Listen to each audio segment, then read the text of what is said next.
this one off. I can take. Hey, everybody, welcome back to our weekly podcast. My name is Patrick Tan. I'm the general counsel for Chain Argos. With me, as usual, every week, broadcasting to you live from the bunker in undisclosed location. Of course, we have John Ryder, our CEO and chief data scientist. Hey, how's it going, John? Give everybody a big shout out to say hi. Good Um, afternoon. or maybe not. Anyway, so we got a couple of interesting topics to bring up. Some of them are I won't say it's a rehash of a classic, and it's definitely not in the vein of I told you so, but it does parallel things that have been mentioned on the show in the past. And if you've been paying attention to the show, if you've been a big fan of the show, big shout out to you for being a fan. Um, this is just a kind of like, all right, I guess that's the season ending episode for that series at least. So we're going to talk a bit about the Ethereum Foundation and how they've given up on scaling. I know there's been a lot of rumors in the market about Vitalik dumping a whole bunch of ETH. Quite frankly, we haven't looked at that at all. I don't think that's as relevant as the concessions that are being made about this inability to scale, which if you've been paying attention, John has been talking about for a long time. We're going to talk a little bit about Nevada versus prediction markets. So Nevada, as you may or may not be aware, is the gambling mecca of the United States. And of course, if there are people muscling in on that mecca, that's the way mecca works. You can't have multiple meccas. You can only have one. I don't think that's the right analogy for gambling, but anyway. Anyway, no offense. So, and then finally, we'll talk a little bit about the Lightning Network and limitations there with respect to, once again, why can't the blockchain be faster, more secure, and all things to all people? Because we live in a simulation and you have to make compromises. All right, so let's talk about the Ethereum Foundation first and them giving up on scaling. Please take us through this. Okay, so there's a fairly detailed Vitalik Buterin post, and then a lot of discussion by all kinds of other people around the basic thesis, I guess, there is L2s have not achieved what they said they would on anything like the schedule they said they would, which Well, I guess is harder than expected. No, let's it's an just empirical statement, right? Yeah, no, but Okay, sorry. let's All right. refresh everybody's memory first. Okay. What did the L2s say that they were going to do? Okay. So a framework was laid out for various steps towards decentralizing your scaling solution for Ethereum, Okay. stage 0, 1, 2, 3, whatever. There's a bunch of stages. And for quite a while, lots of people were stuck at stage 0. Stage Okay. 0 is the technologically trivial solution of just give me your money and I'll run a chain somewhere else. All right. Okay. That's not technology. That's it's barely software at all.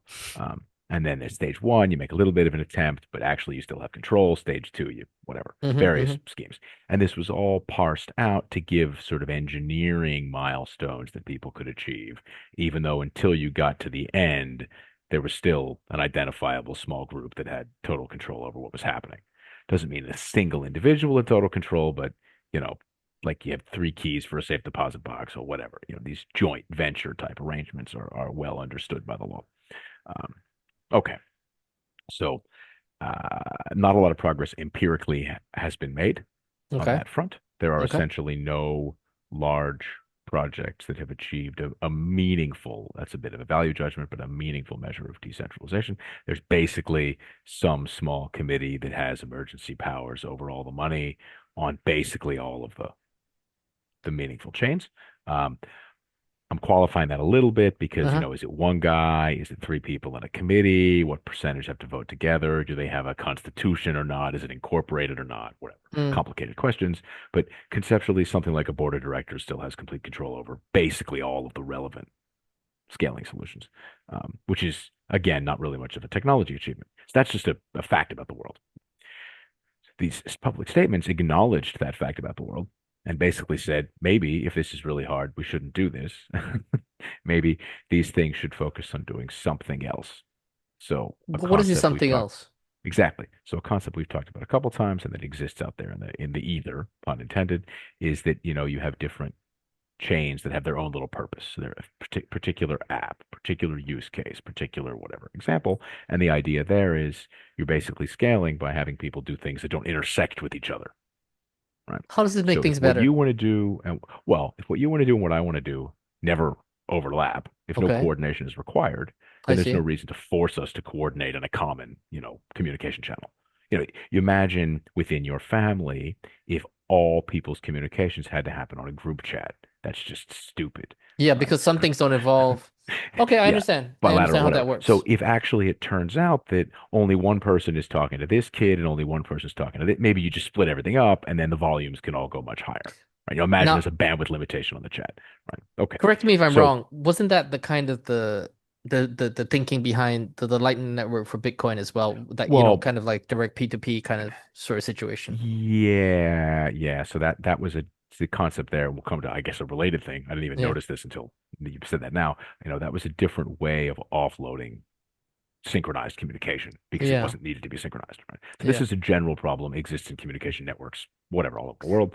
Um, And you and know, uh, no, well, I mean, just to help everybody, like people who may not be super familiar with some of these concepts, just to understand it a little better, is it fair to say that the reason, of course, is that, now this is starting to make a little bit more sense, but the idea, of course, is that on Ethereum, the reason why it's slow and it has a limit as to how much it can take in terms of transaction volume is because you need to get the consensus mechanism. You got to get everybody's agreement, okay, that this bunch of transactions took place.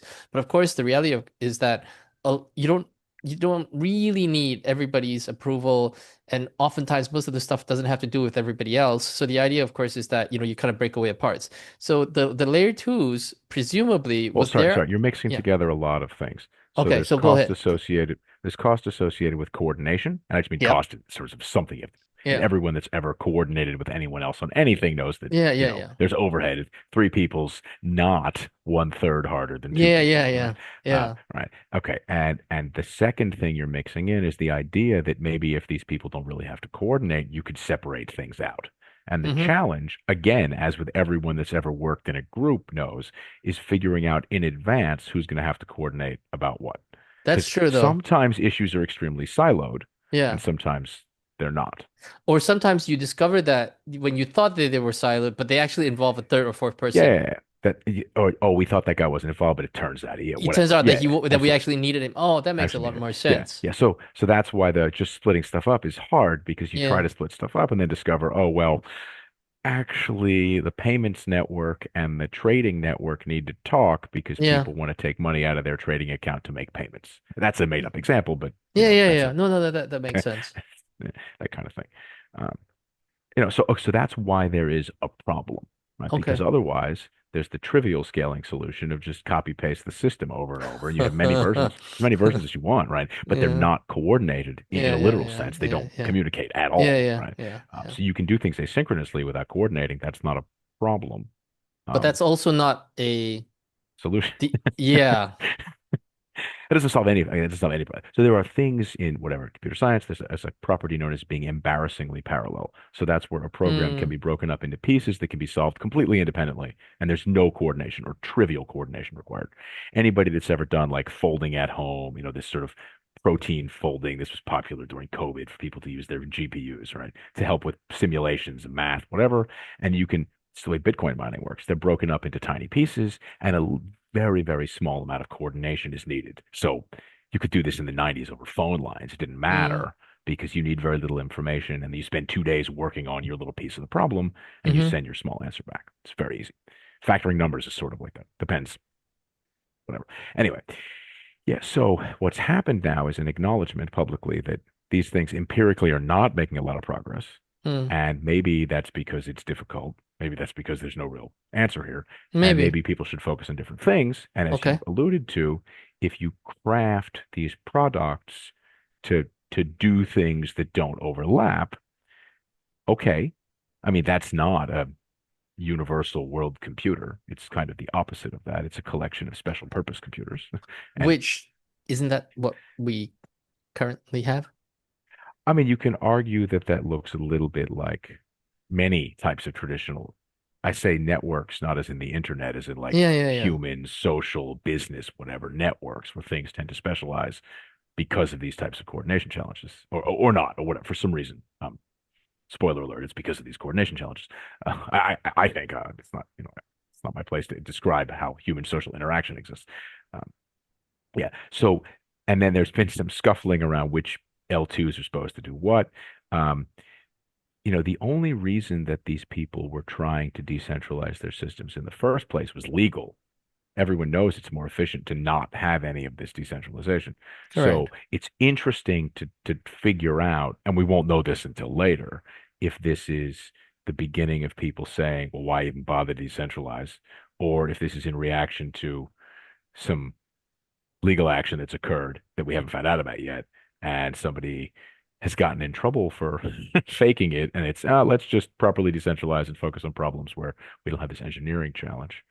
It's always been puzzling why you would get a couple of year grace period to remove your central control over a system because it was really important that you get a bunch of money now and figure out the problem later, figure out the solution later. Yeah. And that doesn't make any sense on some level, right? So maybe that's the answer. No, it's not really okay to just wing it indefinitely. We've discussed this many times in the context of lots of proposed legislation. Yeah. What happens if you never had a plan to solve the problem and you don't in the end? What do you retroactively get in trouble, but you already raised all the money and handed it out to people? So what's the point? No, and this is the part that really it's Grinds your gears? Is that the well, I maybe not really.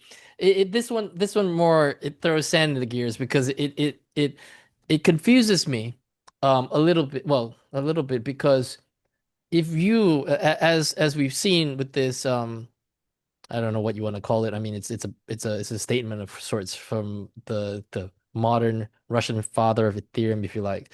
But it feels like there's this whole sense that you're going to give up on decentralization. But the problem with that, of course, is that um Well, you sorry, sh sorry. To be clear, he didn't say they were going to give up. He said they yeah, were just going to focus on scaling the L1, which yeah. is something that we didn't know how to do in the first place. We can talk about Correct. that one in a second, Yeah, next correct. week, So we're whatever. But just kind of looping back to the same, but like the yeah. L2s are not scaling. But that actually we sometimes when you go into you think the things but you shouldn't say them out loud.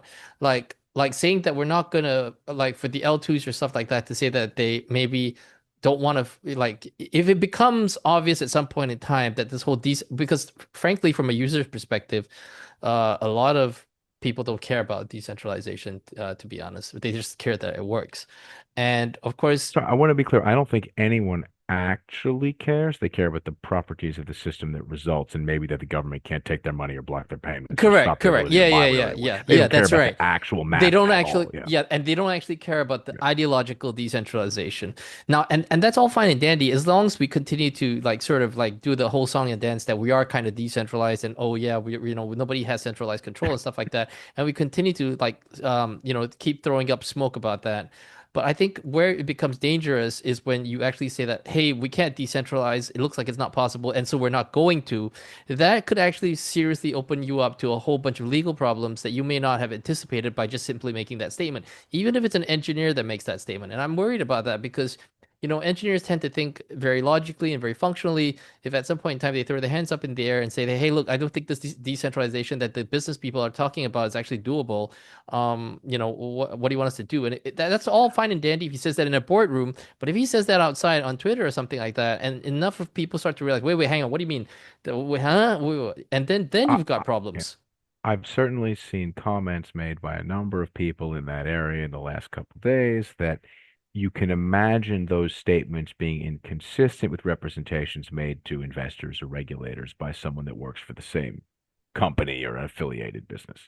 Yes, certainly if you've raised money on the basis that you have a scaling solution or whatever, a solution to X, and one of your engineers is on record as saying, we actually have no idea how to do X, and our previous attempt for the last 3 years hasn't gone very well. Um, we don't know how to build a blood machine that does all of a blood test machine that uses such a small drop and makes 300 results at once, right? We've all seen that movie, or at least, is there a movie? I'm not sure there's a movie. There is a There will be a movie. I movie. think it's Anyway, like there's a a straight documentary, straight to whatever. DVD kind of a movie, Okay, fair enough. and then also there's like I think there's a mini series as well. And I can't remember what's the Okay. name of it. Anyway, just, it's She does a good job, whoever the yeah. actress was. I can't remember her name. But this is not IMDb and this is not Rotten Tomatoes, so we're not. So, but yeah. So, but you get John's point. And so, what did the L2 say? Is what was their response So and their a to number of this? different, so the base guy basically said, we know we're a couple years behind schedule, but we're still committed to solving this problem. That's a good answer. It's an answer. It's a good I answer mean, because you got to keep the they, show going. I mean, to their credit, they actually published a very detailed schedule, and then they never published updates to the schedule. They just published updates that never referenced the schedule because they were nowhere near the schedule. Um, they were originally, when they launched in 2023 on stage zero, supposed to work on stage one immediately and be on to stage two progress by 2024. And I think they only made stage one by like 6 months ago, and there's no roadmap for getting beyond that. So, This is the beauty of not anyway, having you know, documentation. You can't be late if you don't have a well, schedule. yeah, yes. I mean, look, engineering is hard and nobody's It is. pretending. This is actual science because there's no solution to these problems. It's known in the world. The problem with science where before the research is finished, the business is illegal is that you're, on something of a ticking clock. And if you can't Hmm. credibly convince anyone that you ever had a solution, you're screwed. Anyway, the Arbitrum people roughly said, well, we don't really care. We're a separate network that's sort Okay. of related to, but our throughput's really high and you have a good time. That's another one that just has a simple security council and there's you know, no procedure really there to get past, but there's no real procedure to get past it. The Starknet people, I think, made some kind of comment, but no one uses their systems.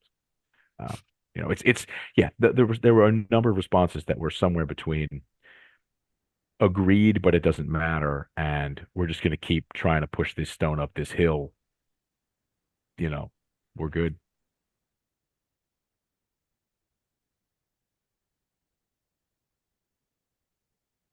Some people like that.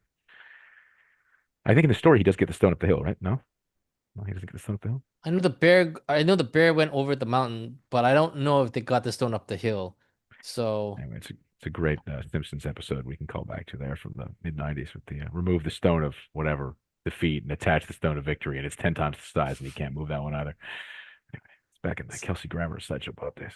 so okay, just to close up that first Sorry. topic. Um, I think is it fair to say, because I can't tell honestly,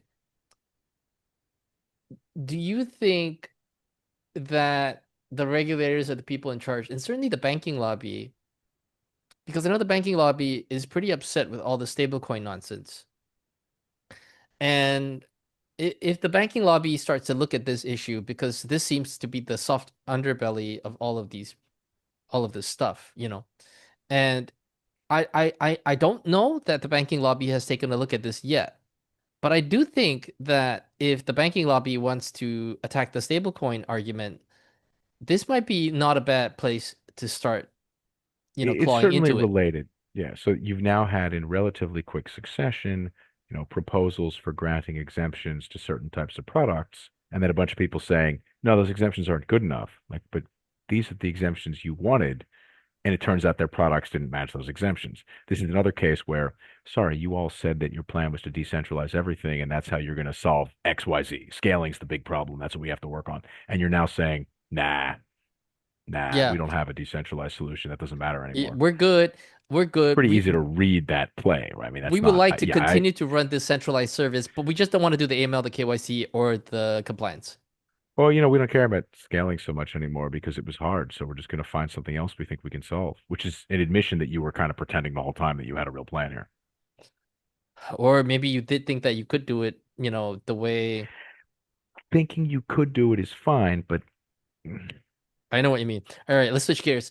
Viva Las Vegas and the prediction market battle. Talk to me about that one. yes, I think we talked once, twice We did. maybe about this sort of Kalshi, Yeah, Kalshi, Nevada Polymarket. state Yeah, regulator. yeah. So this stuff is really kicked off to an amazing degree now. So a number of states have taken action against a number of these platforms that are all offering prediction markets of various sorts. Okay, Roughly, you've got two related issues. One of them is whether you can bet on political events and those kinds of things that aren't sports, right? okay, Whether that's okay at all and how that's supposed to be regulated, whatever. And then the second one is whether just, you can find a way to cast sports gambling as a thing that the CFTC regulates, and it's a commodity trade, and so it's not subject to state rules. So very, very brief background, and then we can, for quite a long time, states in the United States have regulated gambling in some yeah, ways, different yep, states, different ways, more or yeah. less gambling places, New Jersey and Nevada, most whatever, famously most gambling for the longest. But there's rules all over the place. Now there's lots of sports gambling in different ways in different places. Fine. Um, the CFTC never really had anything to do with that. And the Commodity Exchange Act, my read of it, says that it gives the CFTC a little bit of authority as regards, commodity futures type things to override state gaming rules in those cases. And I think that was intended to say the state of whatever can't decide that wheat futures trading is gambling and ban it. And similarly, the CFTC can set up an overall framework for these things, and the state can't meddle and weaken the rules, tighten the rules, change the rules. It just interstate commodity futures stuff is just going to be consistent everywhere, and state gambling rules can't get in the way of that. People have to remember some of these rules are quite old. There are Mm, parts of the United States where you still can't buy alcohol on Sundays, mm, and those kinds of, there are places that are going to be extremely anti-gambling. And mhm. could I see them deciding, reference back to, 1930s movies like It's a Wonderful Life, might they decide that, one of the rich people in the town who happens to trade a lot of grain futures because he owns a bunch of grain, or he or she owns a bunch of grain stuff, is a gambler and should be banned from it, whatever, and fine. That there are parts of the United States where that's not a crazy thing to imagine happening. And certainly 80 years ago, that was really not a crazy thing to imagine happening. And so maybe part of it's really that. Fine. So now what you have is the CFTC saying they they issued some guidance a while ago that was kind of letting CFTC supervised entities, putting them on notice that they might get into trouble regarding various event contracts, sports gambling, whatever stuff, if they try to do that with the state regulators. They're rescinding the guidance that was a warning. And they've basically stated they think that they should just be in charge of all of this and they can allow everything with no rules and enjoy yourselves. I mean, our position, I think, has consistently been telling the Nevada Gaming Commission, that's overseen the world's largest overall gambling in the Overall, last, yeah. 80 Uh, years, whatever, yeah. gambling environment. And Macau is bigger than whatever, but like, for decades and decades and decades, um, that they're not involved anymore. I mean, your opinion is not really relevant. Thanks. That's weird. And the federal government's always had this power. It just never tried to exercise it before. And even when the state tries to take action under long-standing things that there's no question under state law are fine, they're just going to preempt and delete all of it. I there aren't a lot of 10th Amendment cases, but it just doesn't seem like the federal government has that authority. Um, it's not Yeah. that the Commodity Exchange Act is unconstitutional. It's that this interpretation is lunacy. Um, I mean, It's saying that they can supersede state gaming laws in cases of commodity exchanges is not saying they can declare anything they want to be a commodity exchange and then just correct. delete all the state gaming laws. Those are not the same theory. Yeah.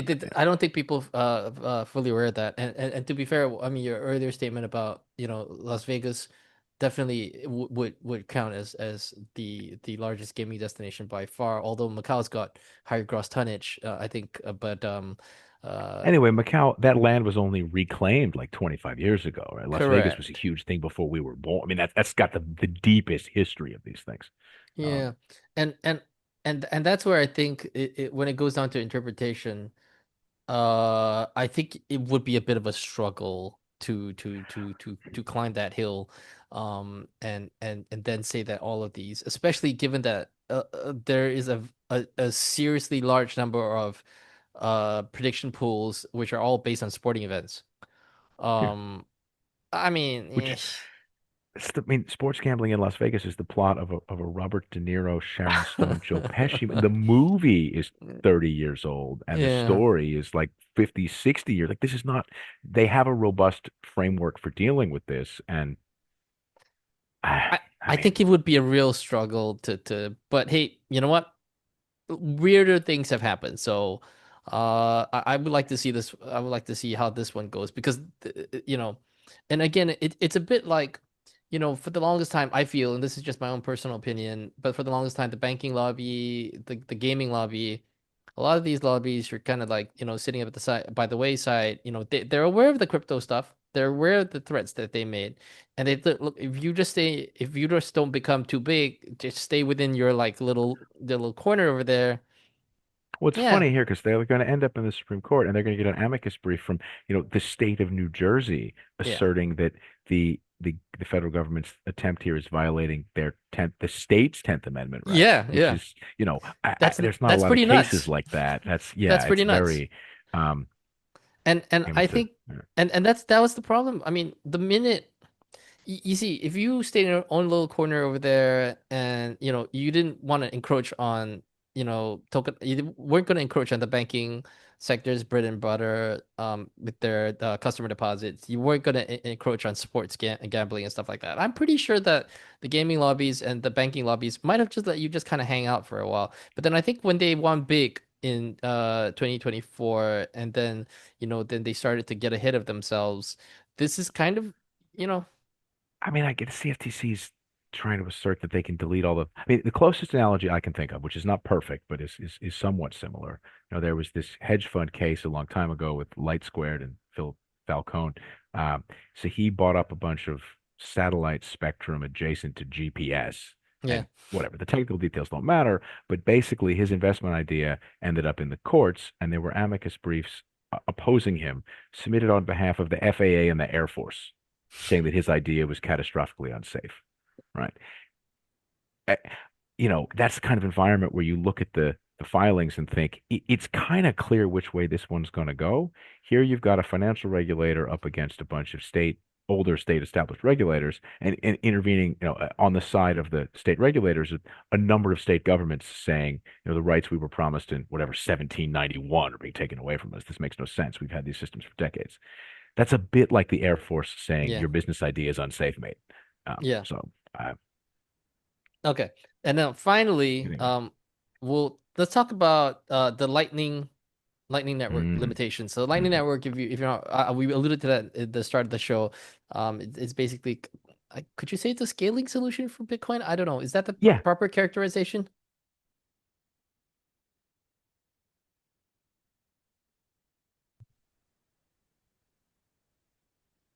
So yeah, Lightning was de developed as a solution for smaller Bitcoin payments to make them faster, cheaper, whatever, because Bitcoin payments are slow and Mm-hmm. expensive, Mm-hmm. relatively speaking. Certainly doesn't work for very small amounts, and Mm-hmm. the throughput limitations are well known. And it was a Mm-hmm. design from a long time ago, to do that. It's never really taken off. It has a number of technical issues we've talked about before, whatever. Uh, but perhaps the simplest one to understand is, any address can pay any other address within Bitcoin, within any other whatever network. And the concept here was that instead of having to make full public transactions, you would just have ways for nodes to agree to settle up a little private ledgers amongst themselves. And so you would have to publish the transactions, and we would both find a common ledger we could use and pay each other through that. You then had to find a sequence of ledgers that connected me to you, and the routing is hard and whatever. A related problem to identifying the destination and running that code for real Lightning network configurations would make your mobile phone quite hot because the networks were quite large, and routing in a network is a well understood problem, as in we know how to write the code and we know how long it takes to run and we know when it's going to take a long time to run and we know that you can't improve it because a lot of those are back to the 60s basic graph theory. Another problem is that everybody on the path between me and you to make these sort of off-chain payments has to have enough liquidity in that payment Mm-hmm. channel in the system to make the amount of payment I want to you. And if Mm-hmm. always people like me are paying you, eventually they're all going to run out of money because they're all leaning in one direction, right? Yeah.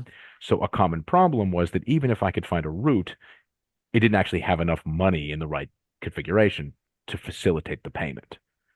Right. That makes sense. So if you imagine people are always depositing to an exchange or always buying from the same service, whatever, all the money flows one way, and you have to find a way to top it up that requires Yeah. an on-chain transaction. Fine. So a Bitcoin Lightning would have a developer put together. It's interesting. It's math, it's a theory, it's mostly definitions, but they're sensible definitions. And this person's explaining how um, when you've got these little agreed off-chain ledgers that only have a small number of people, you're unlikely to be able to fix the problem in general. And his conclusion, he doesn't state it this way, but his math makes this very clear. The solution is to agree private off-chain ledgers among as many members of the network as possible, with as much money in them as possible, so that you don't have to make on-chain payments. What? Now, I'm not saying that that's like he's right. No, That's kind he of is right. obvious, and it's a sign that his model is correct in that the result it produces is the most efficient way to run a decentralized system is to have everything stuffed into a shared, trusted off-chain channel, and then you don't have to have any on-chain transactions. It's also a bit trivial, right? But I think his point is that you need to have a lot more coordination for any of these things to really work than expected, which is not astonishing to me. Um, I will also point out, and I'm working on a follow-on to his piece of work. I have done this. I'm going to recast it using his vocabulary, math, framework, whatever. This is an excellent explanation for why things like Thorchain are so good for money laundering. Because you can view Allegedly. Thor, well, you can view services like that as lightning nodes in the network of all blockchains, Mm-hmm. right? Because they're shared liquidity points across multiple Yeah, chains, yeah, yeah, right? Yeah, so yeah. that makes sense. His theory, and in fact, his framework you can write down. This is what I mean by his definitions are quite good. You can write down in this guy's framework pretty well methods for finding the critical lines to separate this from that. And the critical lines, the same a thing called the max flow mean cut theorem, whatever. The critical lines will tell you exactly how much money can be exfiltrated in certain routes and who you need to cut off. And if you can't cut certain people off, you can't deny access to certain services. They'll tell you whether or not cutting off the others even makes a difference. Right? Because This if you're removing a service that's not on the critical laundering path, it's of no value, really. this violates the first commandment of Bitcoin solves that. Um, I mean, yeah, it's interesting. I mean that Yeah, violates max the flow golden mean rule. The cut. the golden rule of Bitcoin fixes that. Um, Well, I think I can try to use that sentence here. So doing an on-chain transaction fixes it, but and there's no way to interdict an on-chain transaction, but there's obviously other problems with that. So, all right, on that disappointing note, thank you for tuning in. Thank you for oh, being we're a not going fan to of. do two. Do we get some We'll bonus content for we'll two we'll give minutes? them we'll give them bonus content in the next episode, but Oh, I think okay. this episode is pretty long. So thanks for Okay. tuning in. And if you have any ideas or show comments, and leave them down below. And otherwise, we'll talk to you again next week. Thank you.